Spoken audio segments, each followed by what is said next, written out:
The scent of roast beef and sweet cider lingered in the air as soft chatter echoed around the polished wooden dining room. It was the annual Markham family holiday gathering in Evanston, Illinois, a tradition more about competition than celebration. Relatives shuffled between one another, exchanging updates and thinly veiled brags disguised as casual conversation. And in the middle of it all stood me, Celia Markham, 30 years old, holding an award certificate that had felt like gold an hour ago. Now it trembled slightly in my hands like a napkin in a storm. My father's voice, booming and unimpressed, cut through the buzz. "Put that thing away, Celia," he said, not even looking at me as he refilled his wine glass. "You were never much for business. It's just not your thing." The laughter at the table didn't stop. It never did. Not when I was dismissed. Not when my efforts were reduced to little hobbies or crafts as my Aunt Margaret liked to call them. Everyone just carried on sipping drinks and nodding at the next story from my brother Travis, the family's pride, the one who had launched a biotech firm with some venture capital backing 3 years ago and hadn't let us forget it since.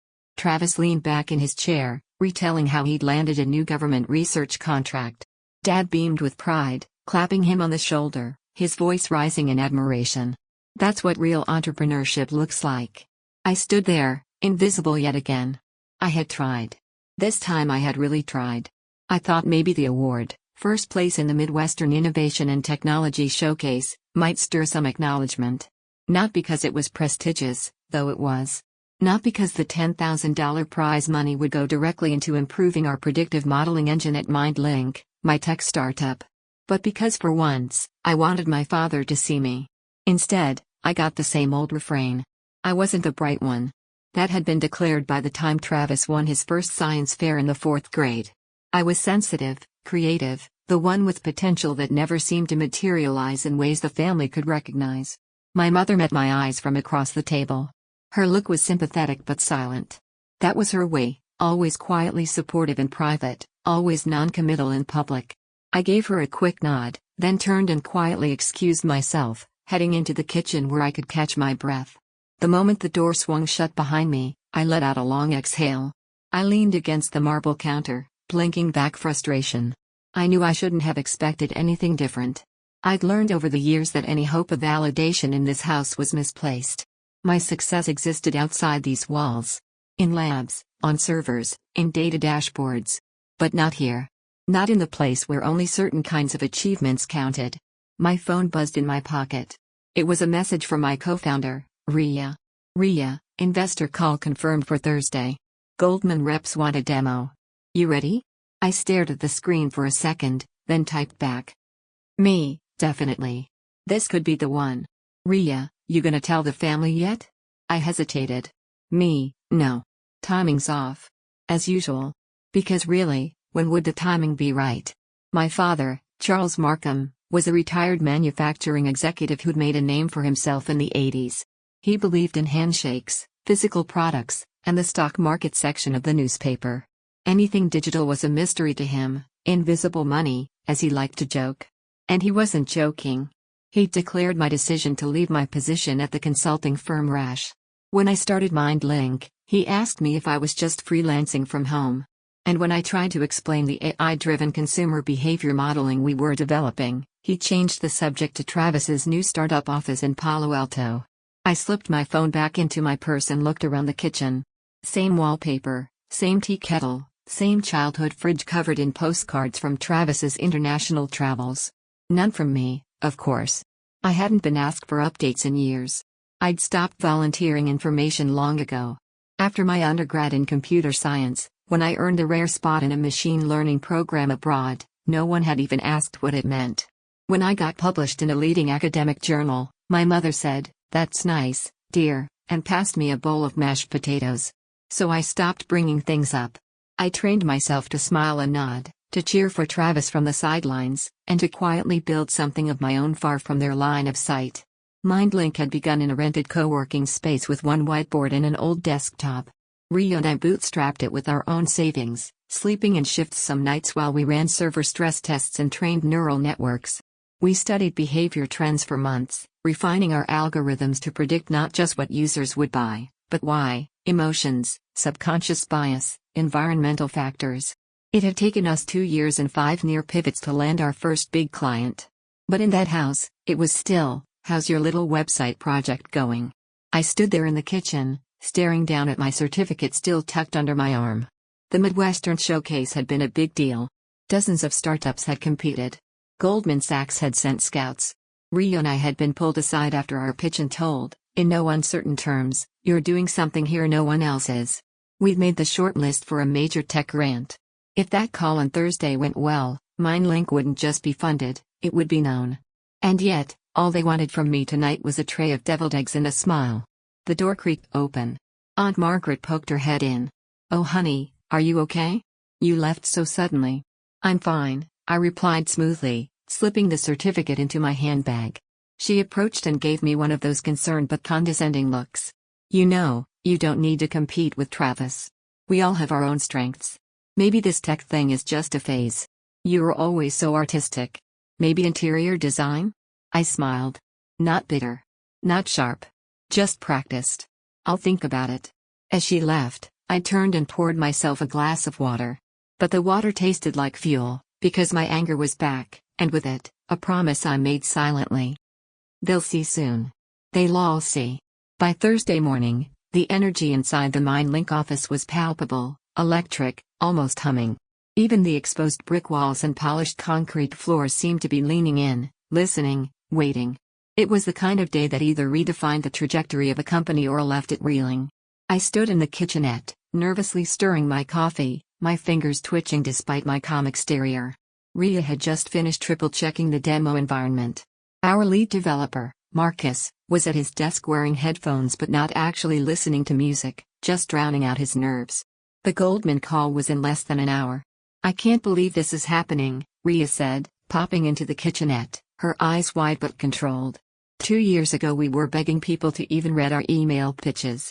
Now we're demoing to Goldman freaking Sachs. I smiled, but my stomach was tight. Yeah. It's happening. And it has to be perfect. We both knew what was at stake. A successful meeting today would unlock a funding round that would not only stabilize MindLink for the next 2 years but validate everything we had been working on. This wasn't just about money, it was about presence, respect, and survival in an industry that didn't make room for women like us unless we kicked the door down ourselves. At 10:55 a.m., we gathered in the pitch room, really just the converted back section of our open floor plan with a whiteboard and a mounted monitor. I wore a deep navy blazer, the one with the tiny constellation pin my niece had given me last Christmas. For luck. Rhea wore her signature all black with a crimson scarf that made her look like the strategist she was. As the Goldman team joined the video call, I recognized 2 of the names, Mara Jensen and Elias Grant. Heavy hitters. Mara was known in the VC world for having a sixth sense when it came to tech trends. Elias was the numbers guy. We had precisely 45 minutes to blow their minds. "Good morning," I said, voice steady despite the heartbeat thudding in my ears. "Thank you for taking the time today. We know your inboxes are flooded with decks. We're not here to show you a deck, we're here to show you a future." That was our hook. No slides. No fluff. Just the algorithm, live and raw. Rhea took over the screen share and walked them through our real-time consumer prediction engine. Unlike Horizon Data and other legacy firms, MindLink's tool didn't just look backward. It synthesized emotional sentiment from live data, social media, biometric scans, even typing rhythm, to predict what a customer was likely to do next. Elias leaned in. "You're telling me you can forecast a customer's next purchase, not just based on habits, but based on how they feel?" "Exactly," I said, clicking a button on my keyboard to pull up a live demo. "We've built a simulation of a typical retail environment, an online boutique with customer profiles fed into our AI." Rhea navigated a user dashboard and showed how MindLink adjusted the product display in real time based on inferred emotions. "We're not just tracking cookies or browsing history. We're adapting the digital storefront based on how the customer feels: calm, agitated, nostalgic, impulsive. If they're feeling impulsive, the engine nudges limited edition products. If they're calm, it shifts toward bundled value packages." Mara's eyes narrowed. She wasn't skeptical, she was intrigued. "And where's your data validation coming from?" she asked. "We've run blind A/B tests with 2 midsize e-commerce clients," Rhea answered. "Those using MindLink's predictive engine saw a 22% increase in conversion and a 15% rise in average cart size within 45 days. Elias glanced at Mara. That was it. The unspoken nod. 20 minutes later, we were wrapping up. So, I said, keeping my voice light but firm, this is where we are, a patent-pending, 15-person team, scalable model, and a clear pathway to surpassing Horizon data in emotional intelligence integration. We're raising $7.5 million, Ria added. We have soft commitments on half. We're looking for a lead who understands that consumer prediction isn't a trend, it's the future of marketing. Silence. A long one. Then Mara spoke. We'd like to lead the round. My breath hitched. We'll send over a draft term sheet tomorrow morning, Elias confirmed. This is different. In a good way. After they logged off, Ria and I stared at each other for a beat, then broke into laughter. We did it, she said, her voice cracking slightly. Celia, we actually did it. I sank into my chair, waves of disbelief, relief, and adrenaline washing over me. No more ramen dinners. No more pitch email rejections. We just made it. The rest of the day blurred. Phone calls. Emails. Our lawyer texting excitedly about next steps. Our product manager breaking into the good champagne early. I sat at my desk with a rare moment of stillness, watching it all unfold. And then, in the middle of this euphoric chaos, a familiar notification buzzed on my phone. Mom, don't forget about your father's retirement dinner this Sunday. We'll be expecting your help with the setup. Travis is giving a speech. Maybe you can bring a salad? A salad. I laughed. I actually laughed out loud, drawing curious glances from across the room. Not out of bitterness, at least not entirely, but because it was so perfectly them. I looked around at my team, people who believed in me when no one else did. I thought about the moment earlier when Mara and Elias saw what I had built and understood it instantly. And I thought about the people who never looked, even when I begged them to. I typed out a reply. Me, I'll be there. And I would. But not with a salad. This Sunday, I was bringing something far more satisfying. The sun was deceptively calm that Sunday afternoon, its golden glow bathing the polished floors of the Worthington Country Club. The venue had been chosen by my mother with her signature flair for appearances, chandeliers, velvet chairs, gold-rimmed china. A farewell fit for Robert Alistair Bray, retired aerospace engineer, family patriarch, and serial dismissive of my existence. I parked just off the main loop, steering my new black electric sedan into a space far from the entrance, out of sight, for now. Let them settle in. Let the crowd form their assumptions before I strolled in and rewrote them. The reception was already underway when I stepped through the grand double doors, heels echoing across the marble floor. Clusters of family members, Dad's old work buddies, and various family friends gathered near the buffet. Some hadn't seen me in years. Most wouldn't recognize me now. I had dressed with surgical intent, tailored ivory suit, matte gold accessories, heels just high enough to say yes, I'm taller than your expectations. My hair swept up in a low knot, not a strand out of place. My mother spotted me first, standing near a table of appetizers, a flute of champagne in one hand and a list of catering instructions in the other. Her expression was unreadable for a split second, then the social smile kicked in. Celia, she said, cheeks tight with surprise, you look so elegant. Thanks, Mom, I said, kissing her cheek. You look great too. She blinked at the polite response, perhaps expecting more groveling or small talk. But I didn't come here to cater. Not anymore. I brought something for Dad, I added, holding up a small velvet box. Oh, that's thoughtful, she said, unsure what to do with this version of me. Inside the hall, my brother Travis was already holding court. He stood near the front, animatedly recounting an anecdote about one of Dad's early designs being used in a NASA project. People chuckled politely, nodding at the impressive detail. That was Travis, polished, practiced, and perpetually in the spotlight. I moved quietly through the room, greeting a few cousins, shaking hands with family friends who asked what I was up to these days. I kept my answers short. Vague. Curious eyes lingered on the subtle nameplate on my handbag, C.L. Bray, a personalized design, part of a luxury branding project we'd quietly partnered with last year. The main event began after dinner. A hush fell over the crowd as my father stepped up to the podium.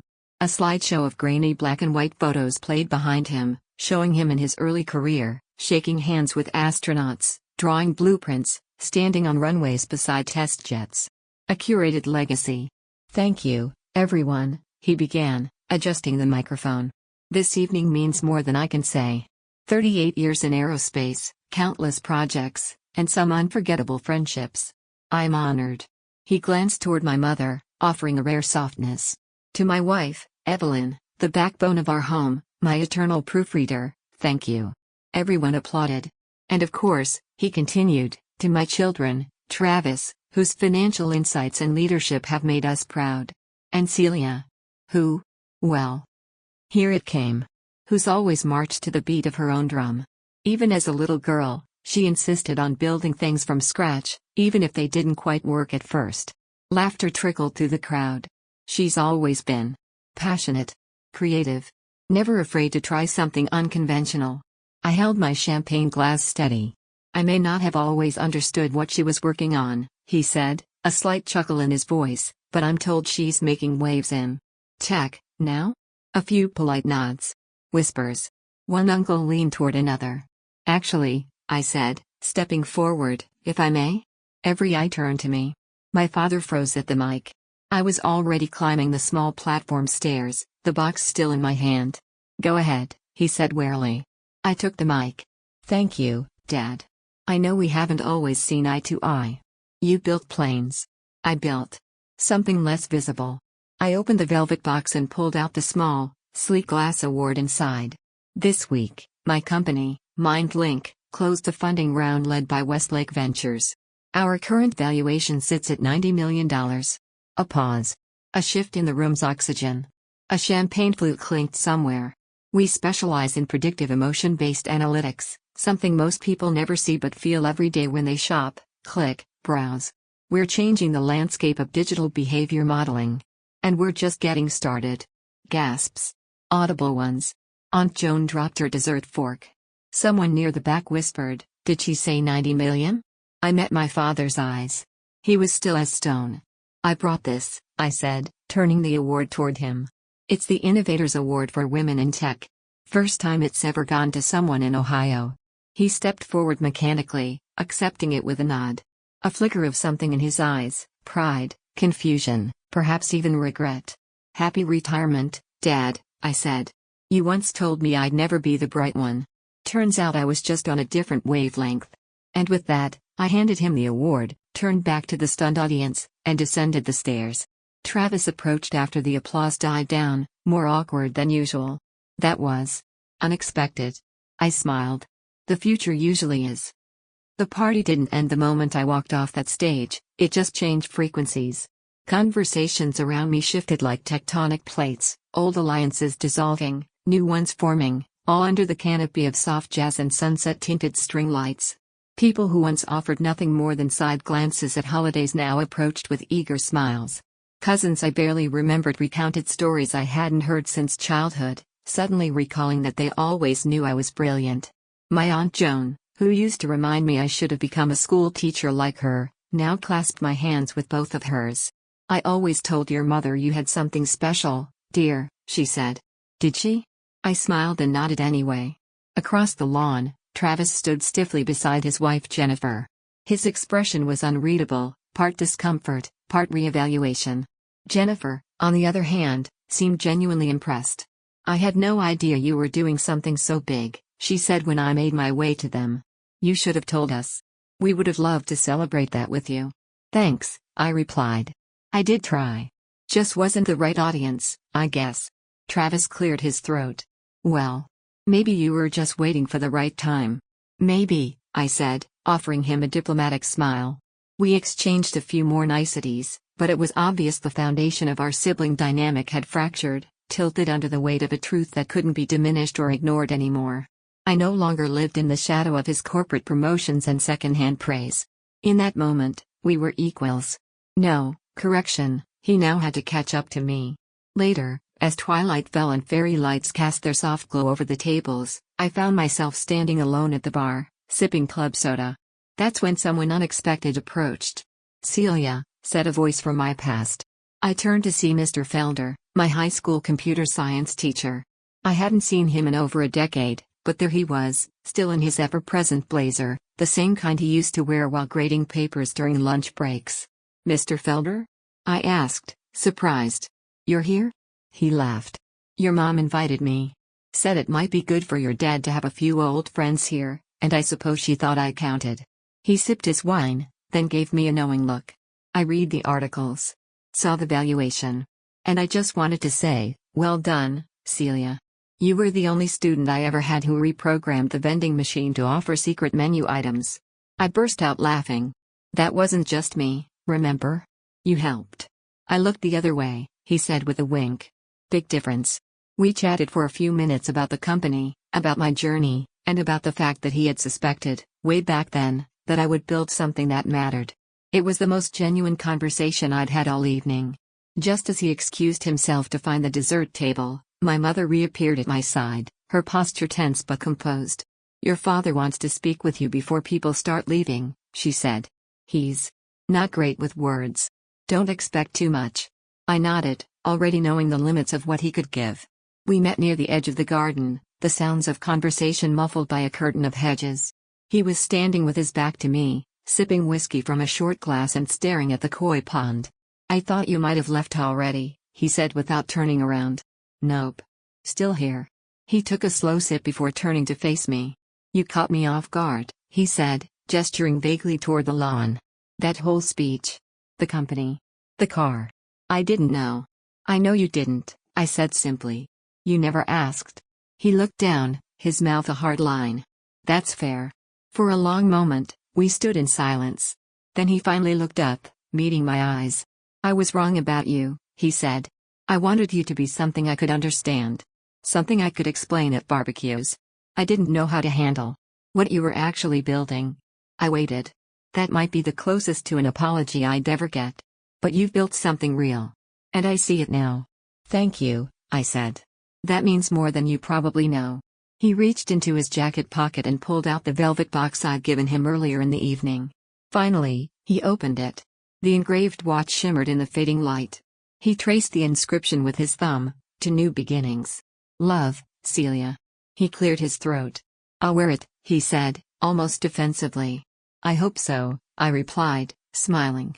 As we returned to the rest of the party, something had changed, not just between us, but in me. I no longer needed validation, not from him, not from anyone. But the acknowledgement? The respect, however halting? That was a salve. A closing of a chapter long left open. That night, as I drove away from the country club, the red tail lights of my car reflecting in the rearview mirror like twin embers, I didn't feel triumphant. I felt calm. A chapter had closed, not with a bang, but with something better, recognition, and release. And the best part? The next chapter was already waiting for me, on my terms. 2 months after the retirement party, the skyline of Columbus gleamed a little brighter, thanks to a new addition, the glass and steel headquarters of Neuropath Analytics, proudly perched in the city's emerging tech district. It was more than an office building, it was a monument to perseverance. To late nights fueled by ramen and Red Bull. To a woman who was once called useless in her own living room. And on this ribbon-cutting day, the woman at the center of it all, Celia Harwood, wasn't just opening doors to a new building. She was opening a new chapter, this time, one defined solely by her own name. The crowd was larger than she'd expected, dozens of employees, journalists, investors, city officials, and even students from a local university's computer science department. Celia stood behind a small podium, microphone in hand, as cameras flashed. She wore a smart navy pantsuit, her signature cobalt heels, and a quiet smile that betrayed just a hint of nerves. When I started this company, she began, I worked out of a shared workspace that had more coffee machines than electrical outlets. I coded algorithms with my laptop propped on a pile of library books and pitched to investors who couldn't pronounce predictive analytics. Back then, our entire infrastructure was built on ambition and borrowed Wi-Fi. Laughter rippled through the audience. But today, as I look out at this crowd, at our engineers, our researchers, our partners, I know that every moment of underestimation was worth it. Because it brought me here. It brought us here. A thunderous round of applause followed as the ribbon fell, cameras clicked, and the media swarmed. But through it all, Celia kept glancing toward the back of the crowd, until she saw them. Her parents.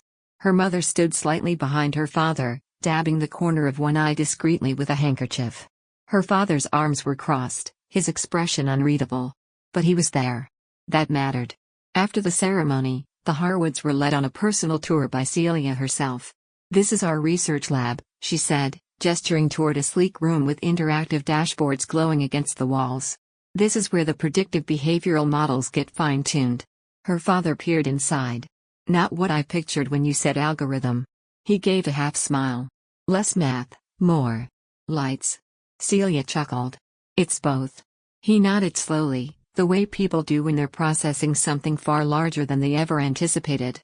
In the executive lounge, she introduced them to the new board chair, a dynamic woman in her 60s named Marlene. "Your daughter is a trailblazer," Marlene told them. "Her vision is shaping how businesses interpret consumer behavior around the globe." Her mother blinked. We always knew she was special."